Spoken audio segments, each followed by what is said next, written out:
Good afternoon, Cowboy Jim here in Fort Mac. Going to try to keep this nice and short and simple, and I think it's a reasonable goal. Listening to, I think Mike Pompeo, former Trump, very high in the government, speaking about Biden's speech today is threatening Putin with all these sanctions that are a dollar short and a day late, and and hoping for the best. Okay, hoping for I truly am hoping for the best. I think the best that can be hoped for is that not too many people are killed in the Ukraine. And Putin, I watched a few people who had interviews with Putin lately, and they said something about him has changed. Something is different, and he's not the same. And that does not mean mental acuity at all. It does not mean that. It means quite often it's the intent of the heart of the person, in this instance, Putin, who probably realizes due to his age, I think he's a tiny bit older than I am, but it's like this is probably the last chance opportunity that he has to restore Soviet Russia and to get his name written not in the Lamb's Book of Life, children. That's unfortunate, because that's very easy to do. It doesn't entail the killing of women and children, nor innocent people. But to get his name in the history books of Soviet Russia as having been and done something, and he sure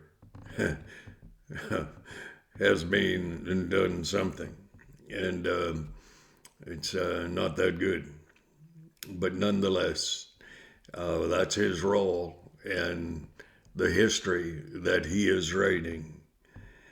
And he is writing that history by the living of his life.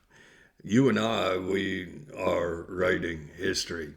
I set out to do these videos a few years ago and never could get myself wrapped around exactly what they would entail.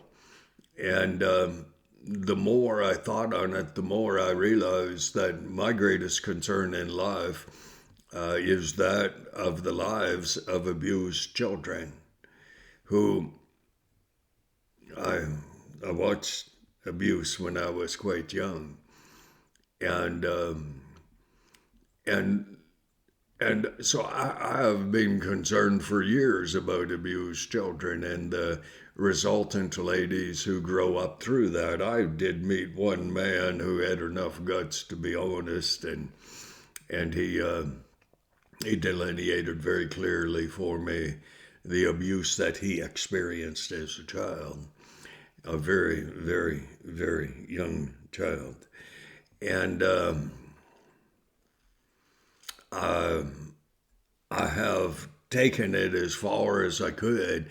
I I wanted to leave an opportunity for my four grandsons to remember me for something that was a little more valuable than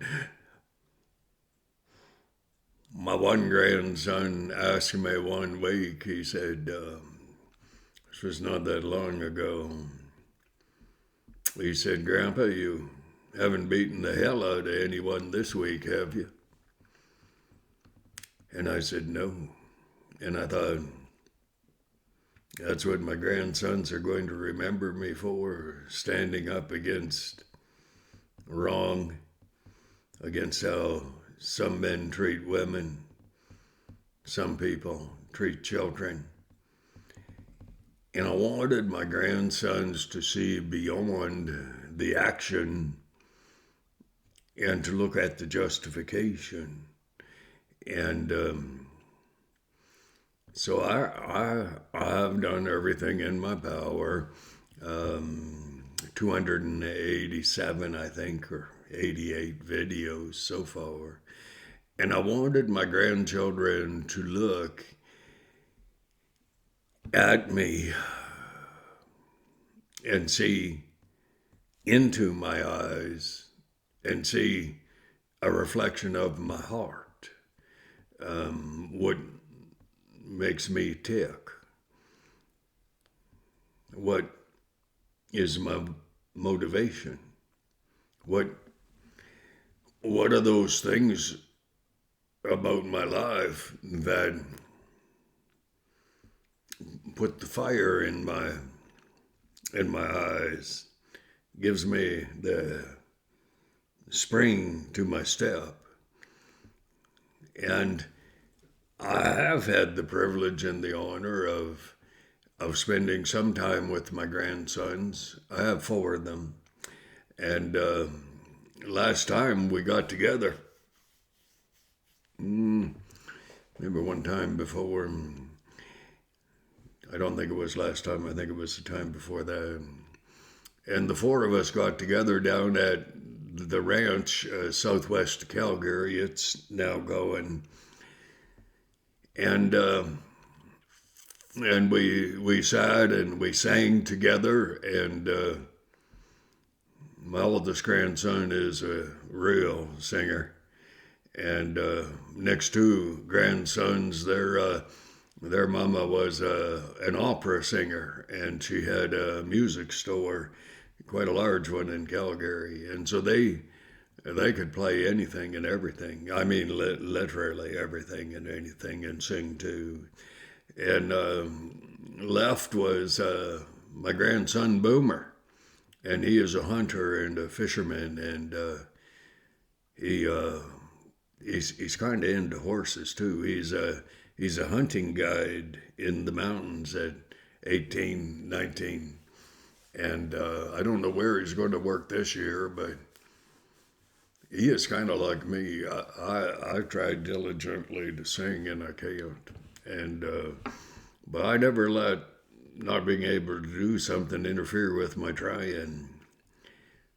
So I am painting a picture for my grandchildren, and I am trying to encompass a purpose that is a little bit bigger than that. A purpose that would encompass the caring for abused children, and the caring and encouragement of women who have grown through that abusive childhood and are trying to acclimate themselves to life, and to living. And so I have a very real and tender heart about people who have been abused. I myself, a year ago, this past January, I got into a friendship with a man who I thought he was just a good person, but he was a good person. At least that's what he portrayed. And but his game plan was to abuse. And so I have since learned an awful lot about what could be considered elder abuse. I never understood why I would fall into that category because of being elderly, because I've never felt elderly. I've always felt just what I feel like, just me. And and I guess that's the fulfillment of the word delusional. But anyways, I guess time creeps up on us. Time is creeping up on us here. And we're seeing things in the world that I wished we weren't seeing. I, I truly do wish we weren't seeing, but we are. So my heart goes out to Ukrainian people, women, children, men who are going to forfeit their lives, in great part for the country and in great part for those who are around them. I think we as Canadians are blessed. Like, yes, we contend with Trudeau, but I can go out for supper tonight with a friend I haven't seen in person for, it seems, a couple of years. And, but in the Ukraine, those people may be wondering what they're going to have to eat tonight. Is there going to be a tonight? Oh, yes, it'll get dark. But will they be alive to experience it? And so I just encourage you as a people, you look prayerfully at the Ukraine and understand that we as a people, though we have freedom here, just last week we saw Emergencies Act implemented. We don't know what tomorrow holds. I have a belief system in a creator, and so it is my opinion, humble opinion, that I know who holds tomorrow. But are we really that sure? No, we're not that sure. We've a semblance of understanding. People, pray for Ukraine, okay? Putin's going to do whatever he chooses to do. There are no restraints in the earth now other than God, the Creator, His Holy Spirit, a few good men, a few good women, but leadership that has chosen the easy way out. It's unfortunate. Children, God bless you. God bless you. Pray for the Ukraine, okay? Please. Find this little button here. God bless you.